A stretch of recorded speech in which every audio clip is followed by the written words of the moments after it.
अगर आप खरीदने वाले हैं एक नई गाड़ी और आपको लग रहा है कि यार मैं शोरूम पर जाऊंगा तो पता नहीं किस तरीके से वो डील करेंगे, कहां पर ज्यादा पैसे ले लेंगे, क्योंकि आजकल ना ये चीजें बड़ी आम हो गई है। शोरूम पर अक्सर हमसे ज्यादा पैसे ले लिए जाते हैं।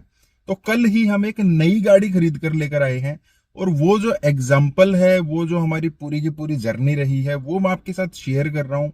कुछ वीडियोज रहेंगी, कुछ क्लिप्स रहेंगी, कुछ फोटोज रहेंगे। तो वहां पर आपको पता लगेगा किस तरीके से आप नई गाड़ी खरीद सकते हैं।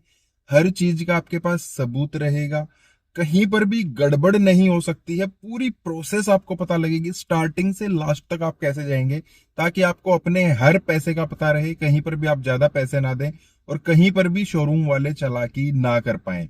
तो चलिए वो बात कर लेते हैं। हेलो, मेरा नाम है अमित और आप देख रहे हैं डेली ऑटो लाइफ। और वो जर्नी शुरू करने से पहले ना आपको थोड़ा सा और पीछे जाना पड़ता है, जहां पर हम गाड़ी सेलेक्ट करते हैं। गाड़ी सेलेक्ट करने के बाद हम पता करते हैं गाड़ी कितने की है, कैसे उस पर डिस्काउंट हम ले सकते हैं। फिर जब हम सेलेक्ट कर लेते हैं, एक शोरूम पर जाते हैं, फिर वो पूरी प्रोसेस है। एक बार थोड़ा फटाफट चल लेते हैं। मेरे एक दोस्त ने गाड़ी सिलेक्ट करनी थी, पहले हम गए स्पिनी पर, वहां पर प्राइस ज्यादा लगे। फिर हम गए मारुति का जो ट्रू वैल्यू है वहां पर भी प्राइस ज्यादा लगे, वो मैंने लास्ट वीडियो में शेयर कर दिया था।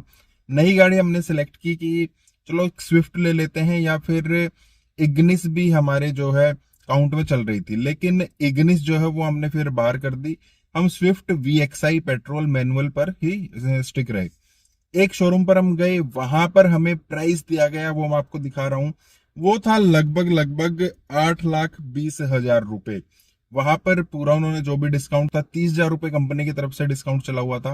बाकी जो कोटेशन है वो आप अपने सामने देख सकते हैं। उसके बाद थोड़ा सा और उनको बोला गया, तो उन्होंने 8,20,000 रुपए से 8,15,000 रुपए जो है ऑन रोड हमें इसकी कीमत बता दी। फर्दर उन्होंने कोई भी डिस्काउंट देने को मना कर दिया, ये फाइनल रेट है उनकी तरफ से। फिर थोड़ा सा मैंने इधर उधर सर्च करना शुरू किया, तो मेरे आसपास जितनी भी डीलरशिप है ना, वो उसी एक ही मालिक की है, तो सबकी मतलब वही सेम प्राइस था। मैं थोड़ा सा दूर निकल गया, शहर मैंने चेंज कर दिया।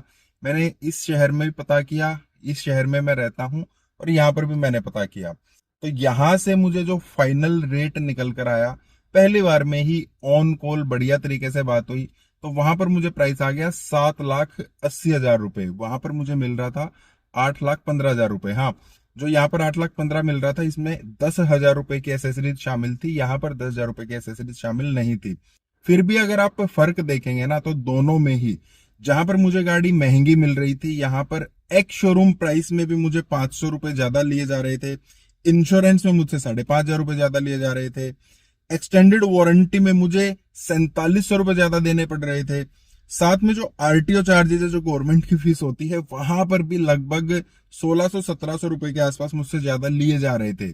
यहाँ पर जहां मुझे 8,15,000 रुपए में गाड़ी दी जा रही थी, और साथ में जो डिस्काउंट है, 30,000 रुपए तो स्टैंडर्ड है, उसके बाद जो डिस्काउंट होता है वो भी मुझे यहाँ पर कम दिया जा रहा था। इस वजह से इतना ज्यादा फर्क, लगभग 35,000 रुपीज का फर्क मुझे आ रहा था। 7,80,000 रुपए वाली डील मुझे मिली, वहां पर बात की तो वो लगभग हमारी तरफ से फाइनल था। मैंने एक जगह और पता किया इस वाले शहर में, यहां पर भी मुझे 7,80,000 रुपए का ही जो ऑफर था वो मुझे मिल रहा था, लेकिन ये शहर मुझे नजदीक था, साथ में यहाँ पर मेरी बात हो गई थी।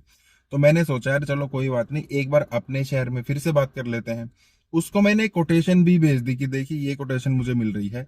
तो यहां से जो मुझे नई कोटेशन आई, जिसने 8,15,000 रुपए से नीचे जाने से मना कर दिया था, इन्होंने मुझे 7,86,000, 86,000 रुपीज की कोटेशन इस बार दे दी।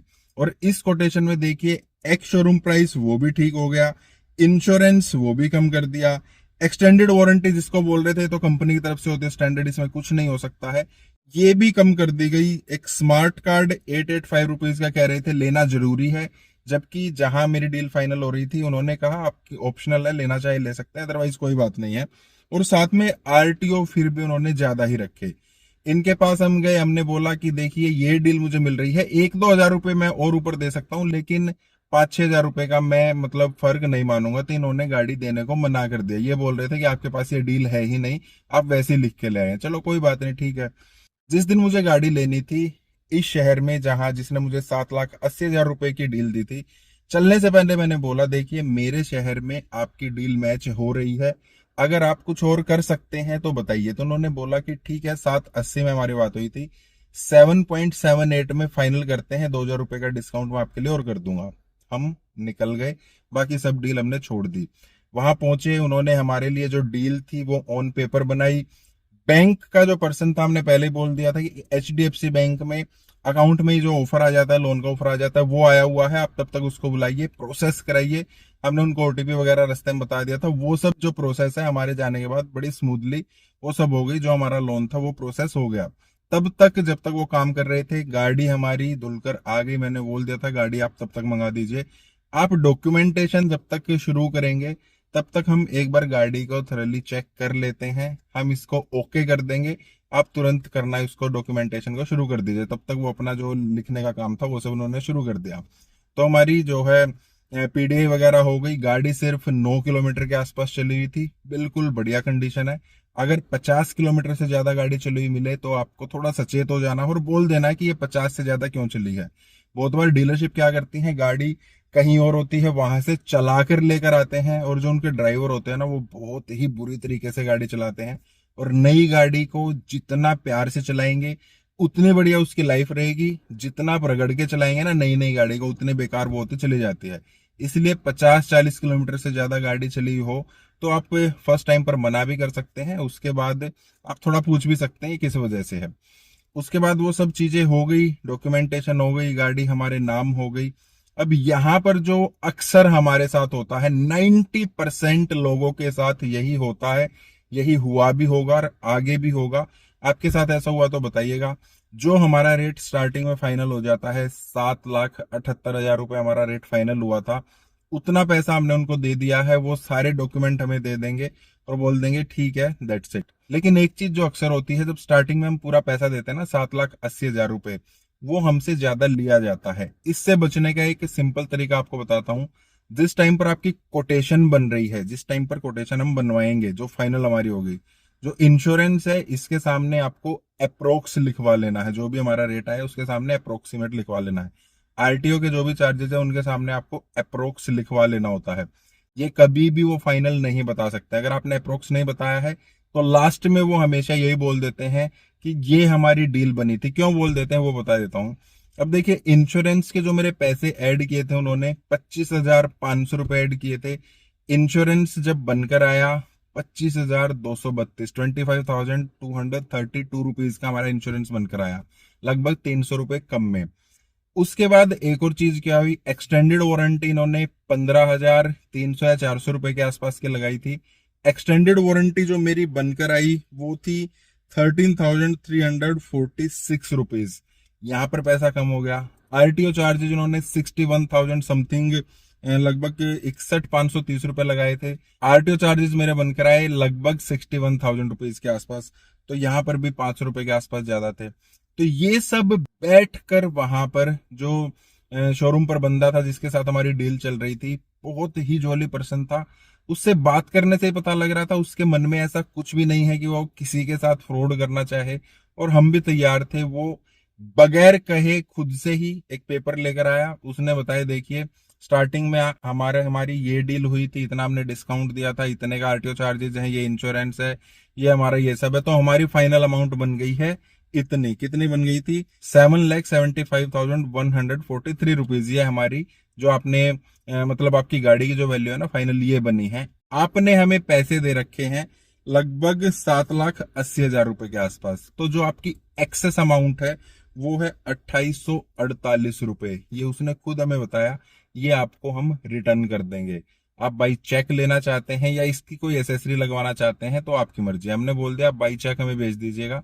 उसने ये बोला आप दूर से आए हैं, चेक आपके पास आने में टाइम लगेगा, आप बैंक अकाउंट नंबर दे दीजिए, हम यहीं चेक जो है ना आपके खाते में लगवा देंगे और वो आपको मिल जाएगा। अक्सर हर शोरूम पर क्या होता है, जो पैसा जो डील हमने फाइनल कर दी है उतना पैसा वो हमसे लेते हैं। उसके बाद जो भी रिसिट वगैरह हमारी है ना, या जितने भी हमने इंश्योरेंस कराया, RTO कराया, अगर वो कम पैसे का भी निकल कर आता है उसके बावजूद भी वो बोल देते हैं नहीं सर डील हमारी इतनी थी, वो हमने डिस्काउंट वगैरह ये सब मिलाकर ना वो हमने डील दी थी, तो ये पैसे तो अब आपको रिटर्न नहीं मिलने वाले हैं। तो ये चीज का आपको ध्यान रखना है। इस तरीके से सारी की सारी डील होती हैं। जब आप अप्रोक्स लिखवा लेते हैं आप लास्ट में कह सकते हैं देखिए ये अप्रोक्सीमेट था, कम रहेगा तो पैसा हमारा है, ज्यादा होगा तो पैसा हमने आपको देना है, ये आपका पैसा नहीं है, ये आपको हमें रिटर्न करना पड़ेगा। और वो इंसिस्ट करते हैं आप एसेसरी लगवा लीजिए, लगवानी है तो ठीक है, अदरवाइज आप अपना पैसा वापस भी ले सकते हैं। इस तरीके से बड़ी बढ़िया डील हमारी रही थी। कैसी रही डील वो आप बता सकते हैं। आपके एरिया में अगर आपने स्विफ्ट वगैरह देखी है, VXI सस्ती मिल रही है, महंगी मिल रही है, सेम रेट मिल रहा है, वो भी आप कमेंट में बता सकते हैं, पता लगे किस एरिया में क्या रेट सेट चल रहा है। बाकी आप कुछ कहना चाहते हैं, पूछना चाहते हैं, आप कमेंट कर सकते हैं। इस टाइप के वीडियोस के लिए आप वीडियो को लाइक कर चैनल को सब्सक्राइब करना। मिलते हैं नेक्स्ट वीडियो में। Thank you.